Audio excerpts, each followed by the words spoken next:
Candace, on Monday you said that during the altercation you remained in your seat, ready to do your job. So somebody went back and looked. Is this you, sis? You're in your seat. So who exactly is spreading misinformation?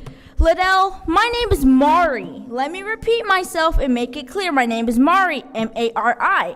I would appreciate it if you called me Mari next time you want to try to call me out and kick me out of console screaming out Little Miss Flint in that bitter, nasty, condescending tone only proves we both know my nickname holds clout. It's really not a good look kicking minors out of council meetings. I also saw that you're a fan since you follow me on IG.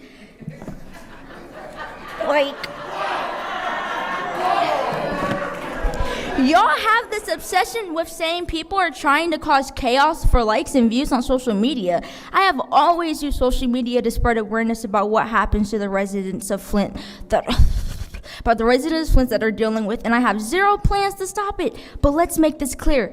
I am not the kid that's going to stay in a child's place and respect my leadership when y'all clearly have zero respect for me. I will meet you with this exact same energy you give me. And this is the same exact way the residents of Flint feel. You love to antagonize us and speak down on us like children, but the minute we call you out and give you back the same energy, you weaponize the police against the people. We barely have enough police on the streets to handle real crimes, but you continue to waste resources by having 4 to 6 officers in the chamber for every single meeting. Why not move some of those officers outside to do community engagement or cover calls from the people? Today it took Flint over 2.5 hours to respond after getting a call for a missing 15-year-old potentially being held hostage. Thankfully, we were able to call U of M police and got officers on scene within 5 minutes. How can you say council leadership is committed to the residents of Flint when you continue to sit up there and ignore the residents' concerns? You look down at your phone and roll your eyes when we are speaking. How can you be committed to the residents of Flint when you continue to kick anyone out of council that disagrees with you? How can you be committed to the residents of Flint but continue to be coordinators of chaos, which stops city's businesses from getting done? Flint youth account for about 25% of residents in the city of Flint, while summer jobs for 100 youth in the city of Flint is a good start. What about the other 20,000 or so youth that call Flint home? What do you have to offer to them? We all know that these summer jobs won't do anything to stop the crime in Flint. Those calling the unity have yet to step outside of their own churches to speak to the youth to find out what the problem is. We need so much more than summer jobs and leadership that seems clueless on how to actually help. So once again, please get your SHIT together. Thank you.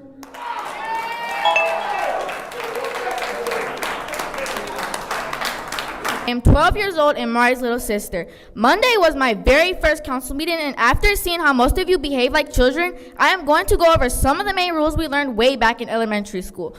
1, treat others the way you would like to be treated. 2, when someone is speaking, listen to them and give them your full attention. 3, your tone means just as much as what you are trying to say. 4, don't tell lies. I am a Flint kid that works with my sister to help thousands of Flint kids every single year. The kids here in Flint are strong, but have been through so much trauma between the water crisis, the pandemic, and the crime that is out of control in our community. So many of the kids are struggling with basic necessities like food, clothing, and school supplies. The kids here need more programs in place to make sure that they have their basic needs met. We need programs that help kids on all levels, starting in the schools, after school, on the weekends, and during summer break. What happens when those summer jobs end? Those 100 kids are right back where they started. Please stop acting like children and start thinking about the children of Flint. After standing in front of you week after week, it is clear that only a few of you actually listen when the youth are speaking. The non-stop having your heads down, rolling your eyes, and behaving like children is out of line for any adult. But it's even worse because you guys are elected officials. Leave that childish behavior for the actual children, please. The youth of our The youth of our community are the ones that are dealing with the out-of-control violence in our community the most. Way too many youth here know someone who has been directly affected by the gun violence epidemic that plagues this city. But you are desensitized to the crime that is happening nonstop all around you. I can scream at you all day about the violence, but most of you don't listen to a thing I say. So let me help you put a face to just one victim in our community. On Valentine's Day 2024, a 3-year-old little girl got a hold of a gun and was left unattended and shot herself over on Clover Lawn Drive on the north side of Flint. Her father was the very first person charged under the new Michigan Safe Storage Law and had just went into effect on Valentine's Day. After the horrible incident, not a single person from the city council, or law enforcement followed up with the family or even attempted to check up on Sky and see how she was doing. I want all of you to meet Sky, one of our strongest Flint kids, and low-key, she's my bestie. They clapped it for you! Yay! They clapped it for you! She is just one kid in our community, but there are so many others. Please do more to advocate the youth here. Our futures are online and we can't even vote yet. So please do your job. Please.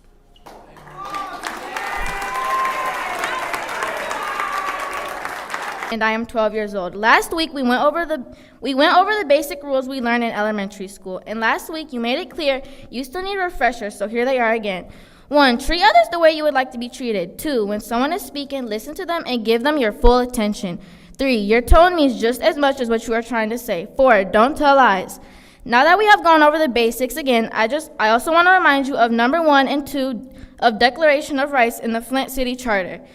1, the people of the city of Flint have in this charter reaffirmed their faith in the fundamental human rights and in the equal rights of men and women. They have determined to promote social progress and to guarantee that city government serves citizenry.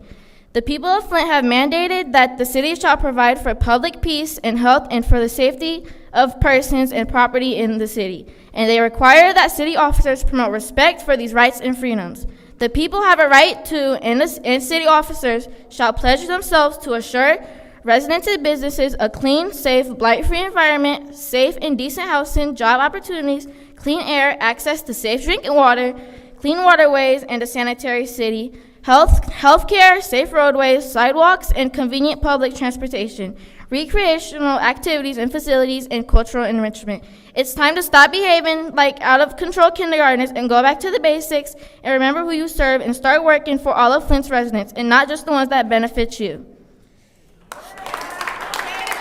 I came across this excerpt from the book Let This Radicalize You, and I thought it applied to Flint and also everything we're seeing across the country right now. This chapter is titled, They Will Call You Violent. If your tactics disrupt the order of things under capitalism, you may well be accused of violence, because violence is an elastic term often deployed to vilify people who threaten the status quo. Conditions that the state characterizes as peaceful are in reality quite violent. Even as people exercise and experience the violence of property, the torture of imprisonment, the brutality of policing, the denial of health care, and many other violent functions of this system, we are told we are experiencing peace, so long as everyone is cooperating. When state actors refer to peace, they are really talking about order. And when they refer to peaceful protests, they are talking about cooperative protests that obediently stays within the lines drawn by the state. The more uncooperative you are, the more you will be accused of aggression and violence. It is therefore imperative that the state not be the arbiter of what violence means among people seeking justice. First of all, to all the media back here, Channel 12, 5, 66, 25, MLive, I got Michigan Public Radio back there. We are residents of this city, not protesters. When we are in these chambers, this is our chambers. We are residents. Quit saying we're protesters. We are here speaking and telling our truths because this is the people's chambers. I'm tired of hearing that narrative. And the mayor is inciting the violence here. He is the one that is repeatedly sicking the police on us. He is the one that is going through and telling the chief what to do. He's the one that's telling these council 1, 2, 4, and 7 what to do. We know you all have called the police multiple times. We've seen Liddell do it week after week. Quit playing these games with us. This is our lives that you're talking about. These are the decisions you're making that are affecting us and everything we do. And every time they talk about us being violent, it has not been violence. We have been peaceful. We've been following the laws. The police started everything on Sunday and Monday last week. We cannot keep saying that. It's the truth. Everyone saw it. It's on videos everywhere. I'm tired of these lies. And then to go up there and have that conference with the pastors, are you kidding me? Now you're going to use the clergy against the people? That's disgusting. That's disgusting. We are the ones that are supposed to be getting all these benefits from all this money. The capital here is the money. They're doing everything they're doing because they're trying to hide what's going on. If they were innocent, none of this would be happening. Innocent people do not behave this way. Leon, thanks for looking at me today. Appreciate it. No smile or smirk on your face. Maybe you grew up a little bit since last week when I was up here. I'm tired of it. What do you not understand? We're frustrated because our lives are being affected by every decision you make. You can't silence us.